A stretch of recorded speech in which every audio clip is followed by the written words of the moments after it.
Shayok Mitra. Today I'll be talking about the de Broglie hypothesis and the Davisson and Germer experiment. By 1905, it was well established that radiations like light had particle properties along with wave properties. Blackbody radiation, photoelectric effect, and Compton shift effect were instrumental in this regard. About 2 decades later, in 1924, another revolutionary concept began a buzz in the scientific community: the wave nature of particles. It was proposed by none other than Louis de Broglie.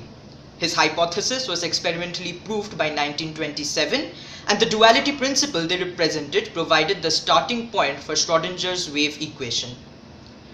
The first thing to realize is why we call it as de Broglie's hypothesis.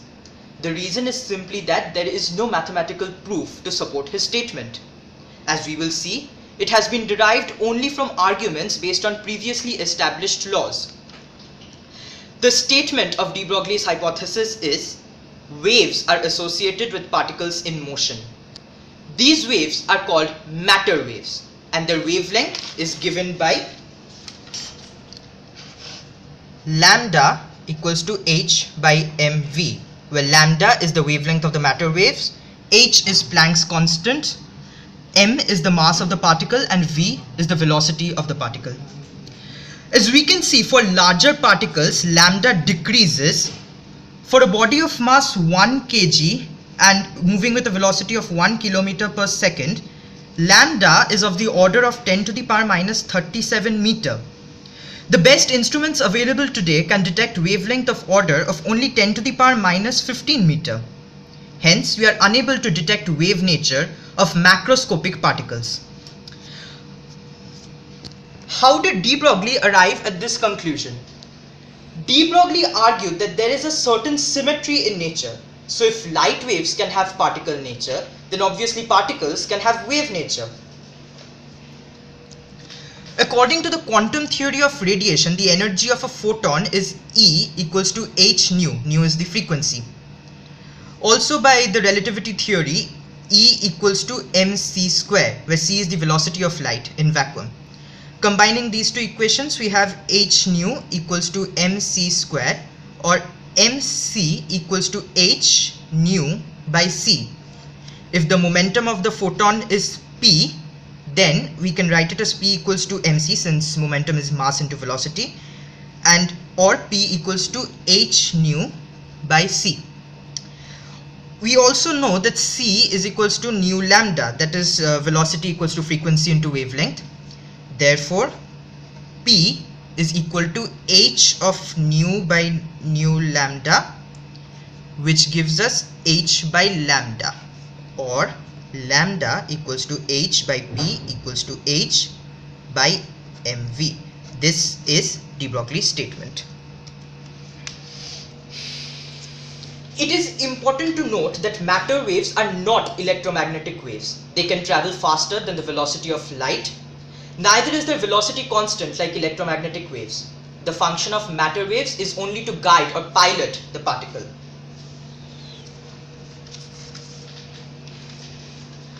A wave effect with no analog in the behavior of Newtonian particles is diffraction. In 1927, Clinton, Davisson and Germer demonstrated diffraction of electron beams when scattered by regular atomic arrays of crystals. Though this experiment was done to study the surface of nickel, it accidentally confirmed de Broglie's hypothesis.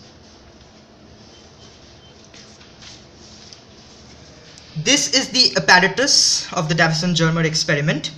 It consists of an electron gun, which is basically a filament with a connected to a high tension battery, and by thermionic radiations, electrons are emitted. Also, there is a perforated anode, so that when electrons are released, they get attracted towards the anode and can pass through the holes. And there is a nickel target, which is the crystal used for the diffraction. When these electrons reach the anode, they pass through these holes and hit the nickel target with high momentum. This is a collector to collect the diffracted electron beam, and the galvanometer is used to detect the presence, since electrons produce the currents. The potential difference between the electron gun and the anode was adjusted at 40 volt and then gradually increased in small steps. For each value of potential difference, polar graphs were drawn. Now, polar graphs are basically graphs between the angle theta, this angle theta, and the collector current. The graphs are as shown. For a potential difference of 40 volt, a smooth curve was obtained. As the potential difference was gradually increased, a little bump appeared, which increased to a maximum at 54 volt, and the theta at that point was 50 degree. After further increase in the potential difference, reduced the curve to a smooth one once again. This maxima provided convincing proof that electrons were associated with waves, which after scattering from the regularly spaced atoms of the nickel crystal gave rise to constructive interference.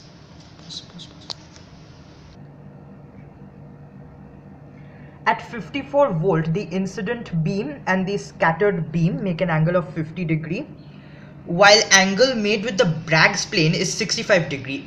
Bragg's planes are basically the regular arrangement, the arrays of the atoms in the crystal. These were the ones which helped in diffraction of the electron beam.